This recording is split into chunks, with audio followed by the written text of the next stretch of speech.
Hey guys, this is Navonod. I've been playing a lot, not recording much. I put a video on and it was just terrible. Going back and watching it, it just seemed like my gameplay was tilty, my thought process was tilty.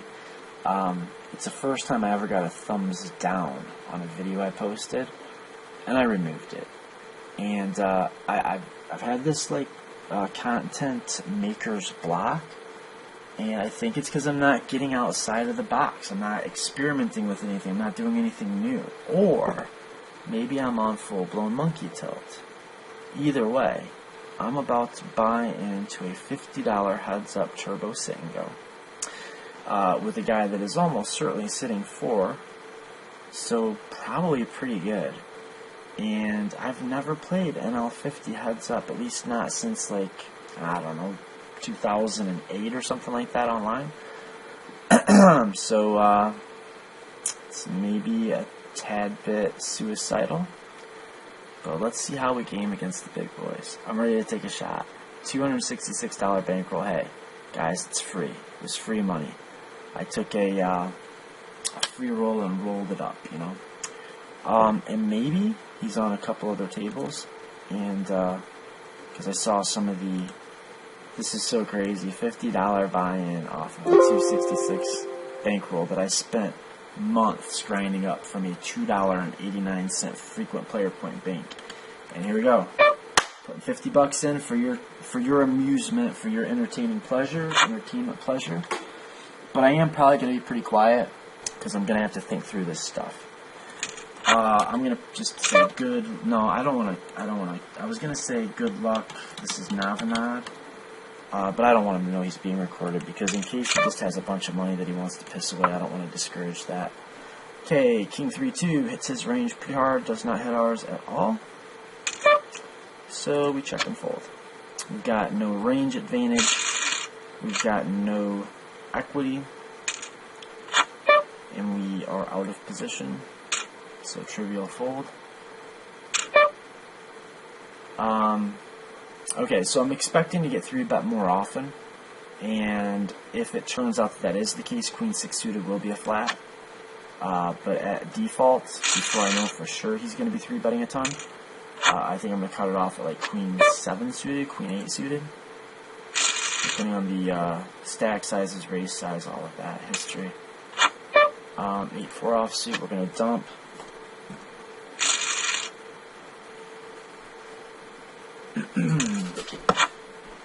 7-10 is going to be a flat. We're going to start out, by the way, value merge with our 3-betting range. See how that works for us. Do we have enough to make a float here?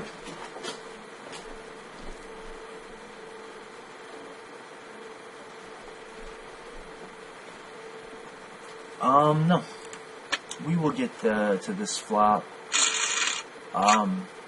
with better combos, better equity than what we had there.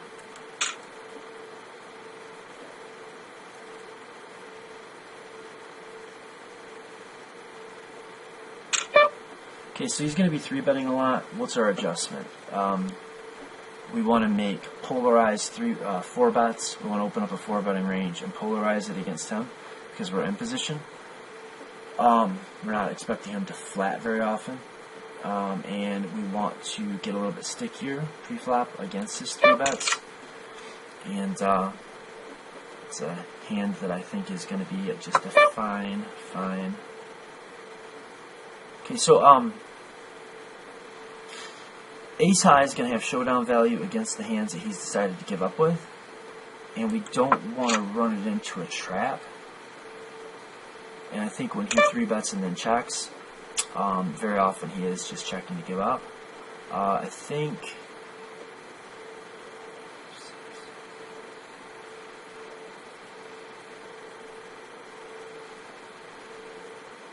could be air, could be a pocket pair like 10s, a Jack X.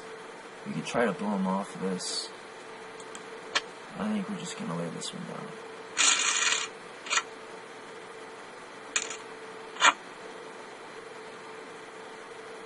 Again, we want to make our 3 betting range. Oh, damn it. He's a super user. He's dodging our good hands. So King Jack offsuit would have been a 3 bet.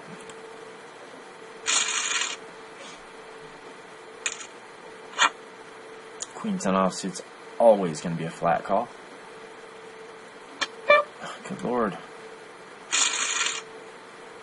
It's kind of tight, kind of aggressive.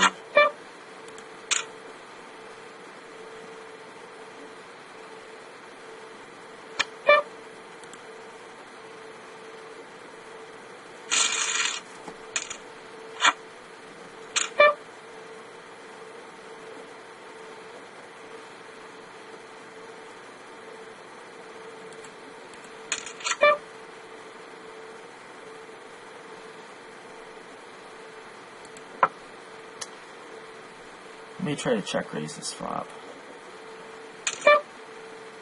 Yes, let's. We'll be able to barrel some turns. He's maybe not expecting us to bluff this way. Is that a turn we should check raise? No, it's a turn we should check fold. Hope he checks back and we can improve to something. Probably we just gave it up. Yeah. He must have a 9 or a weak queen.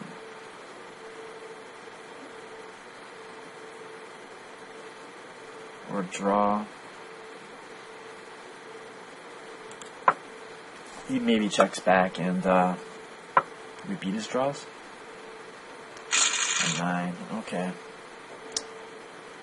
So he's calling check raises pretty, probably GTO-ish. Certainly nothing wrong with calling a check raise there.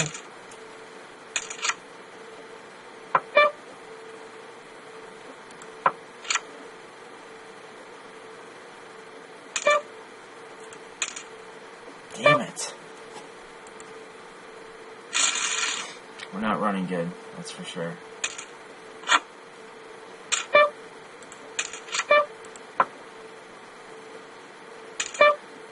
Let's float this one. Checks back, we just bet the river. Just take it. We've got the Queen of Diamonds blocker, which isn't much, but it's something. We had a flop that he's going to see bet all the time. He checks back the turn, and I think we're kind of obligated to go for it. I do want to bet some of my aces, and I want to check some of them back. I mean, just in general, not on this specific board. But our ace high gives us gut shot back to our flush draw. I don't want to get check raised off of it. I'm not sure he ever calls with worse or folds better. We'll check it. But I am going to be calling this turn. We'll just go ahead and bet. See what happens when he checks twice. He should be putting us on like something like a jack. Pretty dangerous board. And he decides not to tango. Luckily for us. Good lord, dude.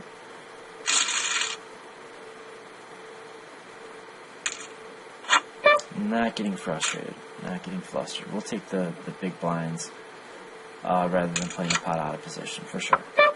Okay, clear value bet. Lots of good turns for us. Likely have the best hand here. You can call with it any 4, any deuce. Probably he'll float with ace highs and maybe some overcards with backdoor draws. So that was just a pure value bet. Clear call. I think we've got a good float here. Again, hoping that we either improve or he checks back. The 4 is better for us than it is for him. So we should be able to get this done. He's not going to play around with this if he doesn't have a hand here. He would likely check a 4 back, so the 4 on the turn is scary for him, not for us. And, you know, we decided to check call that flop because we had 3 to the flush, 3 to the straight. And it was a board I expected villain to c-bet once and then check back a lot of turns a pretty high percent of the time. King Queen offsuit will be part of a 3-betting range just about regardless of how we construct it. It's going to either be in the value part of a polarized range or it's going to fit into a linear 3-betting range.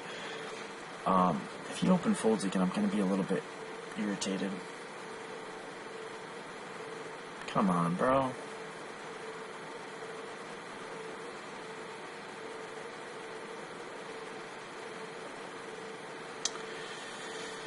Good Lord.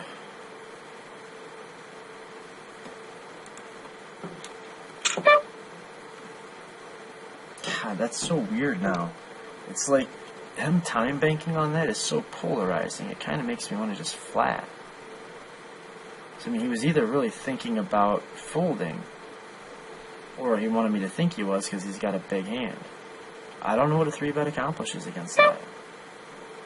If he's really, really good and he's leveling me, he's just got a hand that doesn't want to be raised.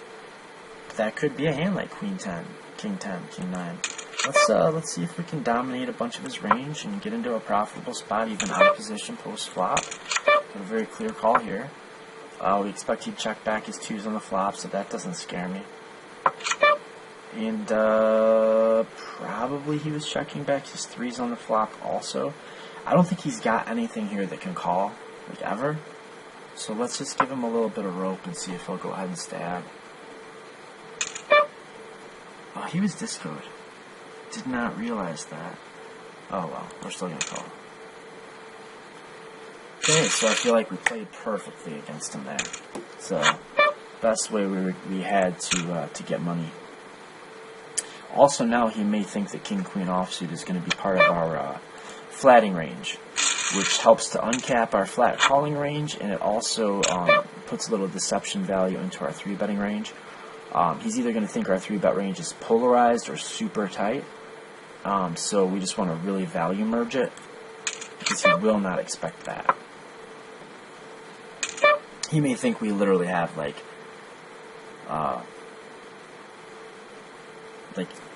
either just a super knit 3-betting range or a very polarized 3-betting range, and he's got to be right most of the time when he sees me call pre-flop and showdown King-Queen. So, you know, I think this is a good flop for him to barrel. But once I check call the turn, I'm not going to expect him to bluff the river. If he bets again, I'm going to fold. But if he checks back, I'm going to expect to just win the pot a ton. 3-2 offsuit. Probably we can fold the absolute worst hand you can ever be dealt. It's hard to have a hand worse than 3 high, right? Okay, 6-3 suited.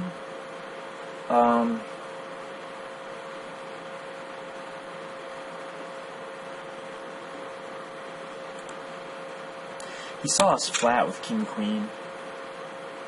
We should give at least our first 3 bets some respect. And 6-3 suited, although it is polarized, he might think we're polarized. He's probably thinking we're top-heavy polarized based on the frequencies of which we've been 3-betting, which is like not at all. So since 6-3 suited is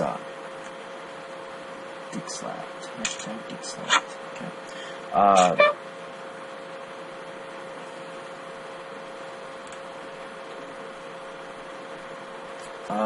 I just 3-bet. For game flow reasons, I'm going to flat this.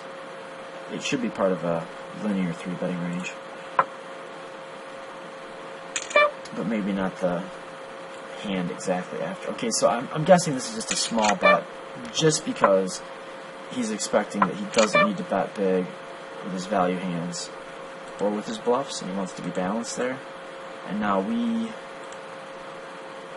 probably just about half pot, hope to get lifted up by like an 8, maybe a 7.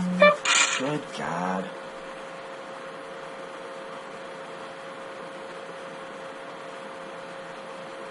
This does not make sense.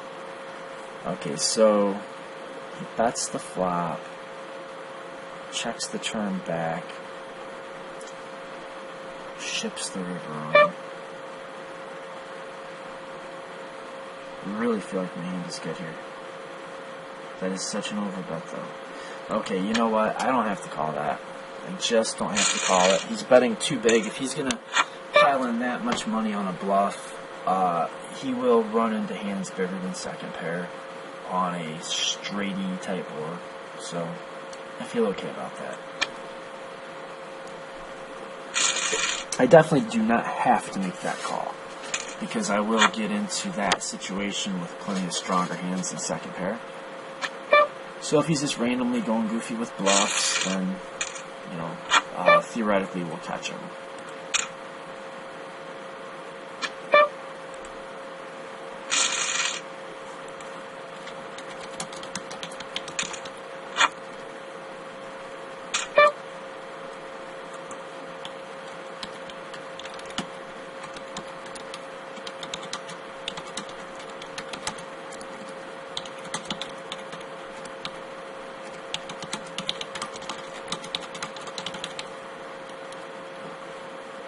Okay, this is the last hand he's expecting to be in our 3-bet range.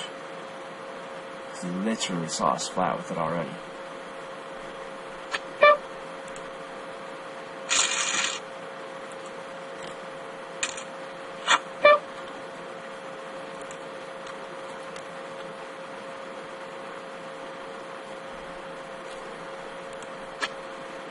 Apparently my reputation precedes me.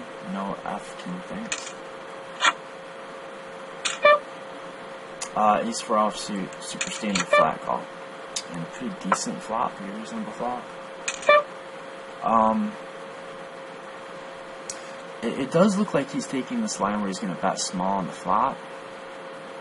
And then bet big, bet on the turn again to fold out like my ace highs and stuff.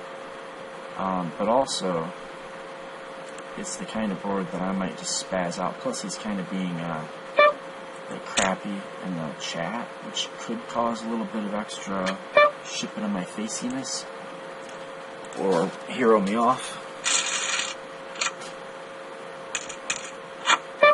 And there were definitely draws that we could get value from, maybe even get stacks in against them, which is pretty good when you get trips.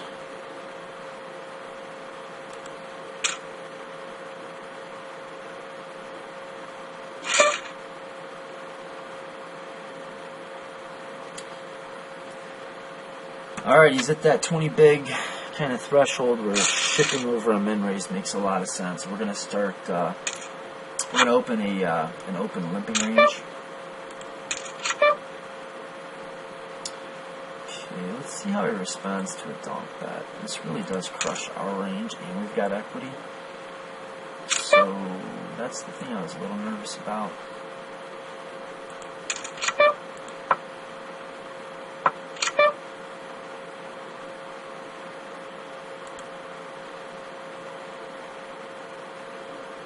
Okay, we're just trying to fold out his bullshit and not face a bluff we can't call. So that sizing ought to be good enough. How in the hell does he make that call?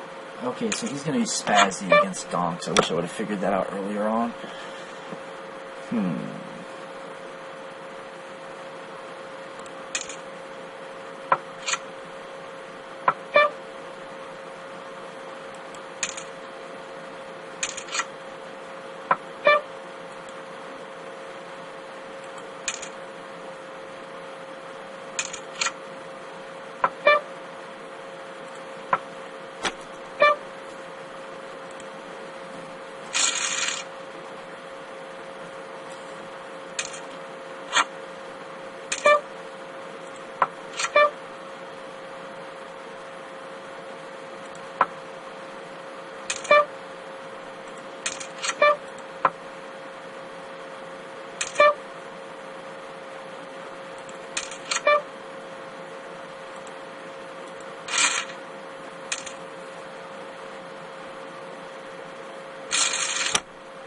Worked out pretty well.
So he seems like he's getting a little tilted. He does not like the way I played the 3 to the straight, 3 to the flush.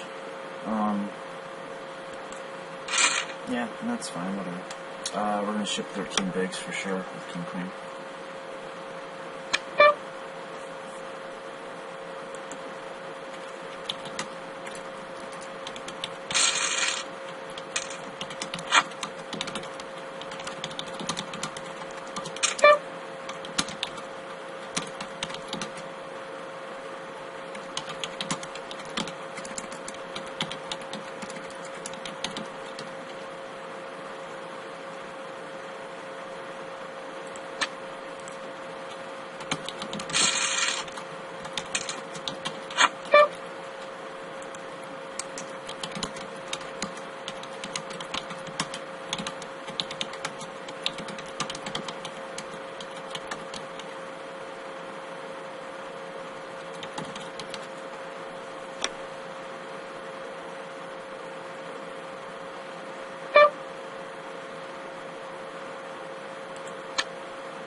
Yeah, even against the limp, we're just going to ship. I'm not going to be too surprised if he has, like, aces and limps him. He's in this, like, tilty, trying to talk a bunch of crap, kind of drag me into his messy nonsense state of mind, but I don't have time for that. We're doing $50 here, and it's kind of important to me that I win. So, Jack 3 offsuit, I think it's just an open fold. I need to remember the hands and the way things have played, so the last time he limped, I shipped, he folded, probably gonna make his limping range a little stronger than it otherwise would be, most likely. I think we just don't have enough equity to do anything but just check and fold here. We won't often be doing that.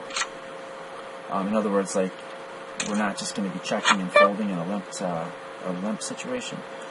Yeah, we'll value shove this.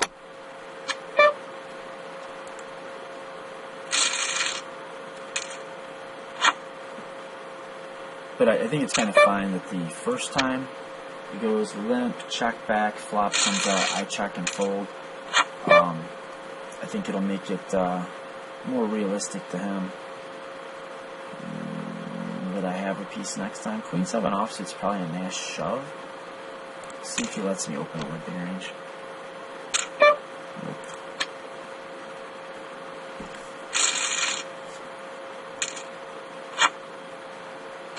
God dang it, man. He's really dodging bullets.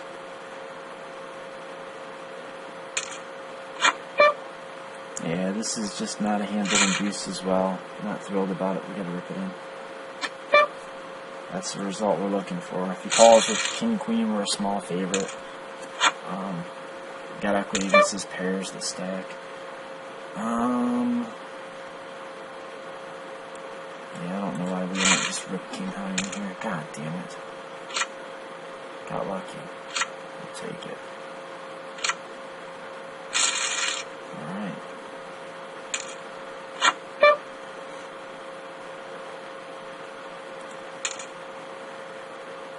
He can't fold. This is all just nonsense. But if he makes it into some kind of big deal, then, you know, fine. I mean, like, if he draws some kind of conclusions based on the play I just made, I mean, really what happens is I rip it and he calls 100% of the time anyway, so. Kind of like a little head fake or get inside his brain, keep him occupied thinking about things like how bad I suck while I take his money. Sort of deal. I really don't need much to ship against a 540 stack here, but, Lord.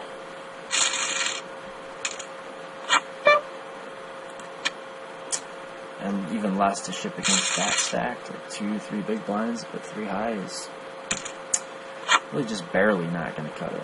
Like 5, 3 suited, I would have jammed. I got to stack this. We got the best hand. Got the best hand. And we win our $50. Let's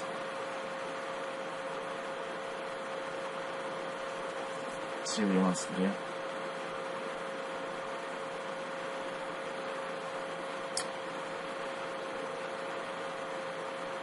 Man, he's so good though. No, he seemed pretty good. I don't really want to play for $50 against a player I don't feel like I have an enormous edge against, but just interested to see if he was, he was so tough and good at poker. See if he was going to accept the rematch or not. All right, well, that's $100 better than if we'd have lost, right? Okay, so I open to your viewing approval. Navonod on $50 NL heads up sit and goes, Bovada style. Hope you enjoyed watching, and comments as always are welcome and appreciated. Thanks.